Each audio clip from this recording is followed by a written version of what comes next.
Hello viewers, I Sushant Sahu, teacher in Social Studies.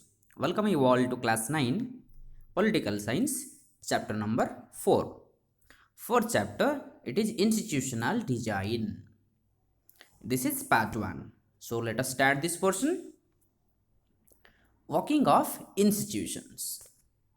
जब हम institution के बारे में बात करते हैं, हमारे मन में एक ऐसा बिल्डिंग जैसे खड़ा हो जाता है, एक ऑफिस जैसा खड़ा हो जाता है, एक बहुत बड़ा इंफ्रास्ट्रक्चर जैसा खड़ा हो जाता है। तो अभी हम जो बात करेंगे हमारे देश का इंस्टीट्यूशन, जैसे कि बहुत सारे एजुकेशन इंस्टीट्यूशन हैं, बहुत सारे ऑफिशियल जैसे कि बैंक हम कह सकते हैं, जैसे कि ट्रेडिंग इंस्टीट्यूट है, डिफरेंट डिफरेंट इंजीनियरिंग इंस्टीट्यूट है, मेडिकल इंस्टीट्यूट है। तो ऐसे ही हमारे पॉलिटिकल फील्ड में भी इंस्टीट्यूशन है।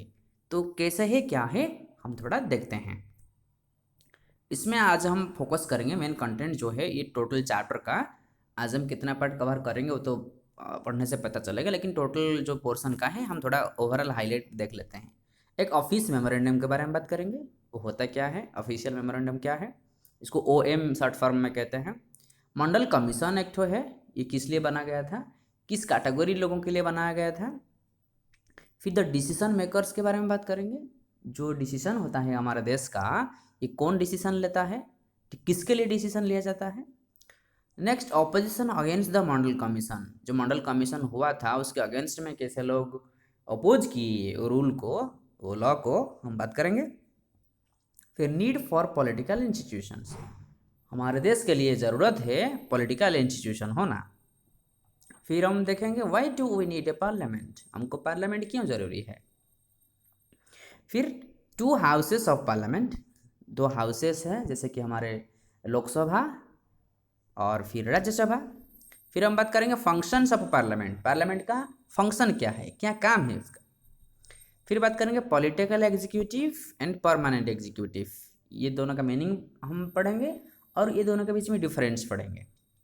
फिर prime minister and cabinet ministers, जो कि हमारे देश का शासन करने के लिए जो कि सबसे ज़्यादा ज़रूरी है जो लोगों को, ये है prime minister and cabinet ministers. और उसके साथ साथ अदर बाकी जो सारे मिनिस्टर है, minister of independent charge, state minister of states, इसके बारे में भी हम पढ़ेंगे। फिर बात करेंगे president, the first citizen of our country, सबसे ज़्यादा पावरफुल, सबसे ज़्यादा जो हेड हैं हमारे देश का, जो फर्स्ट नागरिक हैं वो है प्रेसिडेंट, इसके इनके बारे में बात करेंगे। Lastly judiciary, the supreme court, high court, ये तो बेसिक है, और उनको मदद करने के लिए जो लोअर लेवल में जुडिशियरी जो है वो है सबऑर्डिनेट कोर्ट और district court. So these are the overall view of this chapter. So let us start the portion of the day. हम बात करेंगे ऑफिस मेमोरेंडम, ये क्या होता है, ये एक कम्युनिकेशन होता है गवर्नमेंट की तरफ से अन अप्रोप्रिएट अथॉरिटी, जो भी डिपार्टमेंट है उसी डिपार्टमेंट की तरफ से होता है, स्टार्टिंग द पॉलिसी और डिसीजन ऑफ द गवर्नमेंट, जो कि गवर्नमेंट का डिसीजन होता है उसी डिपार्टमेंट से एक लेटर या एक मेमोरेंडम जैसे दिया जाता है। The government issues 100 of orders every day on different matters, अलग अलग मैटर के लिए, अलग अलग डिपार्टमेंट के लिए ये इशू करता है। A office memorandum was the culmination of a long chain of events, ऐसा नहीं है कि एक डिपार्टमेंट चाहा और इसको डायरेक्टली किसी को दे दिया, किसी डिपार्टमेंट और किसी ऑफिस को दे दिया, नहीं, इसका एक चेन है। जैसे कि इसका जो इंचार्ज हैं इसके साथ और किसी के कौन सा डिपार्टमेंट का लिंक है। जैसे कि हम बात करते हैं हमारे जो समर वेकेशन में मॉर्निंग स्कूल होता है, जैसे कि ये डिसीजन ऐसा नहीं है कि सिर्फ एक इंसान चाहेगा तो ले लेगा, नहीं, तो इनका जो सरकार है, सरकारी कर्मचारी जो हैं उनका डिपार्टमेंट के जो रिलेटेड है, जो एजुकेशन मिनिस्टर है, तो इनके साथ पहले बात करते हैं और उसके लिंक के जो ऑफिसर्स हैं उनके साथ बात करते हैं। डिफरेंट डिस्ट्रिक्ट कलेक्टर्स को वो मेमो होता है, तो ऐसे ही करके इन्फॉर्मेशन दिया जाता है, तो इसको कहते हैं ऑफिशियल मेमोरेंडम। एक सैम्पल दिया गया है ऑफिशियल मेमोरेंडम का। टू मतलब किसको भेजा जा रहा है, फ्रॉम कौन भेज रहा है, फिर कौन सा डेट में भेजा जा रहा है, सब्जेक्ट क्या है। तो आपकी किताब में इसका एक नमूना है, आप देख सकते हो, एक एग्जाम्पल है। अभी बात करेंगे मंडल कमीशन, ये क्या होता है। The government of India had appointed the second, ये जो छुप गया है ये वर्ड का है second, second backward classes commission इन 1979। पहले से जो कमीशन था वो schedule caste and schedule tribe के लिए, ये जो रहा ये अदर बैकवर्ड क्लास के लिए, बैकवर्ड क्लासेस जो है।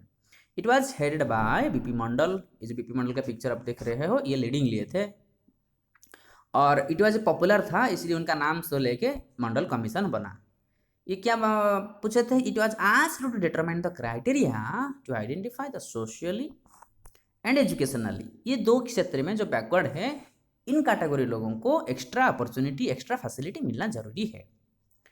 फिर the commission gave its report 1980 में दिया report and made many recommendations, मैंने चेंजेस लाया, बहुत सारा बदलाव लाया। ये रिफॉर्म्स होना चाहिए, सोशल एजुकेशनल बैकवर्ड जो है उनको मदद मिलना चाहिए, ये प्रेजेंटेशन किया गया।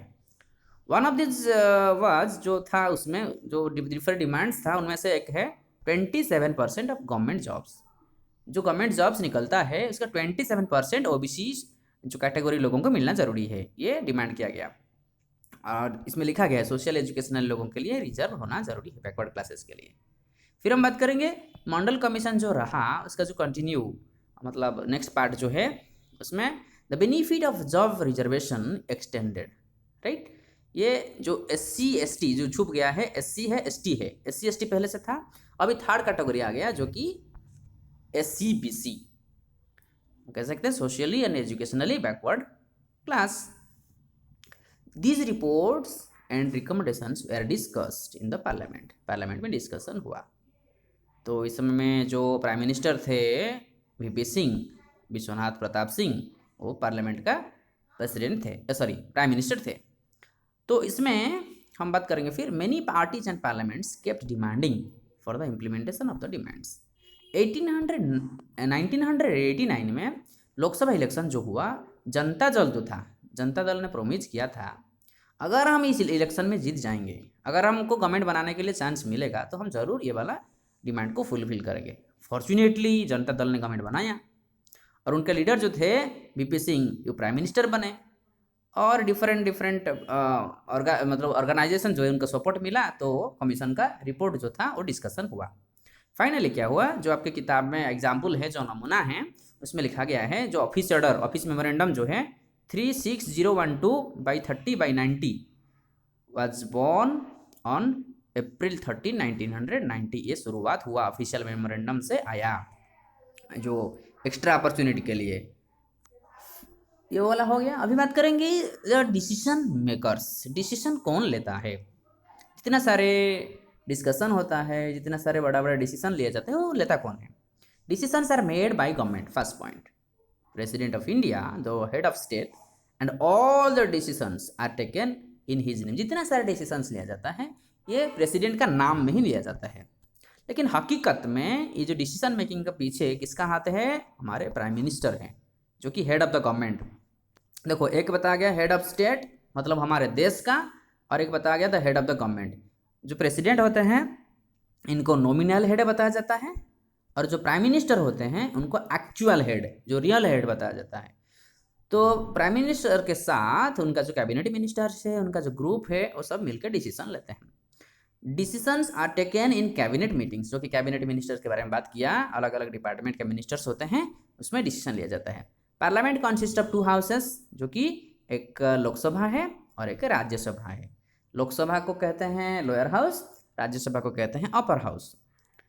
Prime minister must have majority in Lok Sabha, जो प्राइम मिनिस्टर होते हैं उनका पार्टी को, उनका दल को मेजोरिटी वोट्स मिलना चाहिए इलेक्शन में प्राइम मिनिस्टर बनने के लिए, राइट। आगे बढ़ते हैं। Opposition against the Mandal commission, Mandal commission का अगेंस्ट में ऑपोजिशन कैसे हुआ? मंडल कमीशन को विरोध किए। Some people felt that reservation was against the principles of equality, कुछ लोग बोले कि नहीं, जो रिजर्वेशन हो रहा है इक्वालिटी के विरुद्ध हो रहा है, तो ये बंद होना चाहिए। न्यूज़पेपर्स में, मैगजीन्स में, मीडिया में सब फैल गया कि ये सब इशू ऐसा है हमारे देश में चल रहा है। It affected thousands of job opportunity, जितना सारे अपॉर्चुनिटी है, जॉब अपॉर्चुनिटी है, ये अफेक्ट करेगा जरूर, ये डिस्कशन हुआ। Some persons and associations opposed this and filed case in the court, ये जो अपोज करके कोर्ट में केस फाइल किए। तो ये जो 3 पॉइंट है, ये 3 पॉइंट हम क्लियरली इधर लिख रहे हैं, जो हाला बोल के नीचे। द सुप्रीम कोर्ट, देखो ये the supreme court of India bunched all these cases together, supreme court में जो केस सब फाइल हुआ, सुप्रीम कोर्ट ने सब इकट्ठा कर दिया। सेकेंड में the issue was known as, जो केस था, जो केस क्या था, इंदिरा साहनी एक मेंबर है, एंड अदर्स, इंदिरा साहनी के साथ और लोग थे versus union of India case, जो गवर्नमेंट ऑफ इंडिया हम कहते हैं।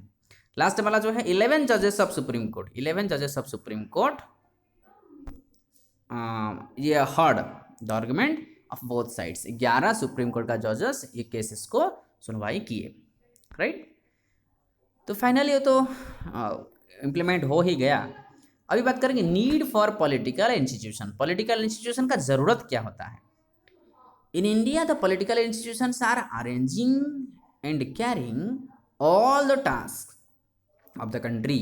जो कि पॉलिटिकल इंस्टीट्यूशन क्या है हम थोड़े देर के बारे में बात करेंगे, लेकिन पॉलिटिकल इंस्टीट्यूशन जो है ये सारे जो काम को ये करते हैं। In modern democracy this arrangements are known as institution, इसको हम मॉडर्न डेमोक्रेसी में इंस्टीट्यूशन कहते हैं। Working with institutions are not easy, it has a lot of rules, regulations, sometimes it leads to confusion also. We need political institution for our country to regulate rules for the country, right? You need political institutions to regulate rules for the country. However, no work can be done without political institution in a democracy. However, no work can be done without institution in a democracy. आगे बढ़ते हैं। ये तो देखो on both the members female and male they are just identifying the political institution और parliament हम कह सकते हैं एग्जाम्पल लेके। अभी बात करेंगे हम branches of government. Branches of government आप देख सकते हो लेजिस्लेटिव, एग्जीक्यूटिव एंड जुडिशियरी। इसमें भी नीचे भी दिया गया है लेजिस्लेटिव, एग्जीक्यूटिव, जुडिशियरी। इसके बारे में डिटेल्स हम थोड़ी देर के बाद पढ़ेंगे। इसमें थोड़ा सा डिस्क्रिप्शन भी दिया गया है, you can go through it, right. तो आगे बढ़ेंगे उसके बारे में। इन इंडिया जो इंस्टीट्यूशन के बारे में बात कर रहे थे ये क्या होता है अभी हम देखेंगे। In India there are 3 important political institutions. पहला वाला है पार्लियामेंट जो कि लोकसभा राज्यसभा। दूसरा वाला है जो मेंबर्स होते हैं, IAS होते हैं, IPS होते हैं, जो एग्जीक्यूटिव मेंबर्स होते हैं वो। तीसरा रहा कोर्ट्स जो जुडिशियरी होता है। तो पार्लियामेंट जो होता है द प्राइम मिनिस्टर और उनके साथ कैबिनेट मिनिस्टर्स ये रहे पार्लियामेंट में। एग्जीक्यूटिव में जो सिविल सर्वेंट में बोल रहा था, जैसे कि स्टेट लेवल में होते हैं डिफरेंट स्टेट का रहते हैं। OPSC होता है जैसे कि उड़ीसा के लिए, सेंटर के लिए UPSC होता है, यूनियन पब्लिक सर्विस कमीशन। ऐसे ही हमारे देश का उड़ीसा पब्लिक सर्विस कमीशन। तो ये जो मेंबर होते हैं IAS IPS नेशनल लेवल में, हमारे उड़ीसा के लिए हम बात करेंगे तो OAS OPS ये सब रहते हैं एग्जीक्यूटिव डिपार्टमेंट में। फिर जुडिशियरी इसमें दिया गया है, पिक्चर दिया गया है नीचे। जुडिशियरी जैसे कि सुप्रीम कोर्ट टोटल देश के लिए, हाई कोर्ट स्टेट के लिए, और डिस्ट्रिक्ट कोर्ट जो है लोकल लेवल में ये डिस्ट्रिक्ट के लिए। तो ये रहा लेजिस्लेटिव का, ये एग्जीक्यूटिव का, ये जुडिशियरी का, राइट। अभी देखेंगे जो बात कर रहा था सेपरेशन ऑफ पावर जुडिशियरी का, ये कैसे होता है। तो power to make judgments on law, कैसे लॉ जो जजमेंट कैसे होता है। जुडिशियरी एक रहा, एक power to put law into action. जो लॉ होता है उसमें कैसे इम्प्लीमेंट किया जाए, एक्शन में कैसे लाया जाए। एक एग्जीक्यूटिव गवर्नमेंट होता है, पार्लियामेंट तो बनाता है, एग्जीक्यूटिव एग्जीक्यूट करता है, और फाइनली जो जुडिशियरी होता है, जुडिशियरी लॉ को प्रोटेक्ट करता है।